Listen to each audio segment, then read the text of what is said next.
13-year-old Amir had always been shy. At school, he preferred sitting at the back of the classroom, hoping teachers wouldn't notice him. He had good ideas and interesting thoughts, but the fear of speaking in front of others paralyzed him. His English teacher, Ms. Parker, had announced that every student would need to give a 5-minute presentation about a topic they were passionate about. Amir's heart sank when he heard the news. Public speaking was his worst nightmare. "What am I going to do?" Amir asked his older sister, Fatima, that evening.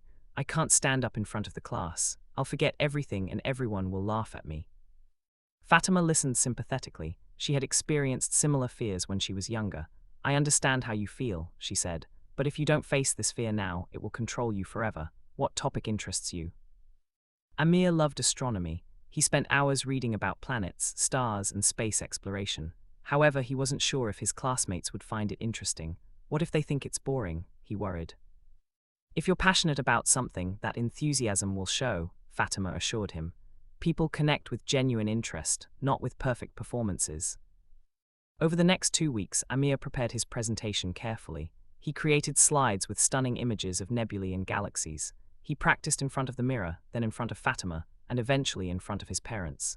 Each time felt a little easier. Despite his preparation, Amir felt terrified on presentation day. His palms were sweating, and his heart was racing as he walked to the front of the classroom. 25 pairs of eyes were watching him. His mind went blank for a moment. Then he remembered what Fatima had told him. "Focus on your topic, not on your fear. Share what you love with others." Amir took a deep breath and began speaking. His voice shook at first, but as he talked about the Andromeda galaxy and the possibility of life on other planets, his passion took over. He showed a video of the Mars rover and explained how it was searching for signs of ancient water. To his surprise, his classmates were engaged. Several students asked questions, genuinely interested in what he was saying. When he finished, the class applauded. Ms. Parker smiled warmly. "That was excellent, Amir. Your enthusiasm made the topic come alive." After class, a student named Jake approached him. "That was really cool," Jake said. "I never knew space could be so interesting. Would you recommend any books about astronomy?" Amir felt a surge of confidence. He had done it. He had conquered his fear and even inspired someone else. However, his victory was just beginning.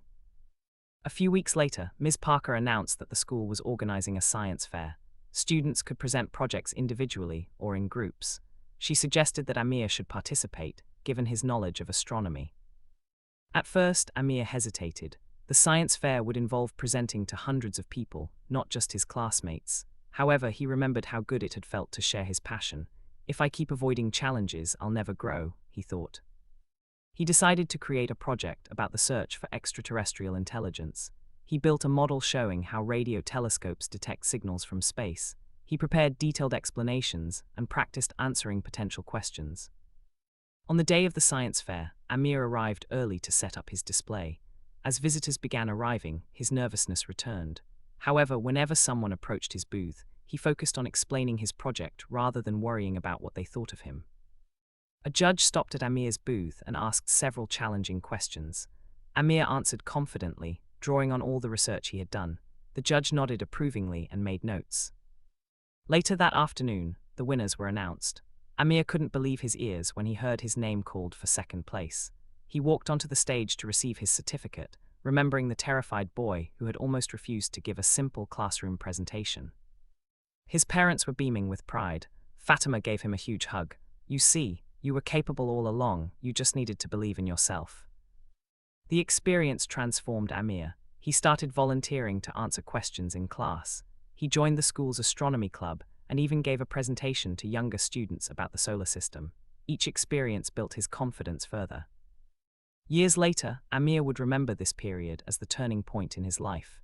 He had learned that courage wasn't the absence of fear, it was taking action despite being afraid. The discomfort of facing his fears was temporary, but the regret of never trying would have lasted forever. He also discovered an important truth. Most people are supportive when you're brave enough to be vulnerable and authentic. The ridicule he had imagined rarely materialized. Instead, people appreciated his genuine passion and effort.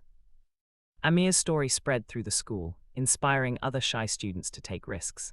His teacher would often tell new students, "If you think you can't do something, remember Amir." He transformed from the quietest student in class to one of our most confident speakers.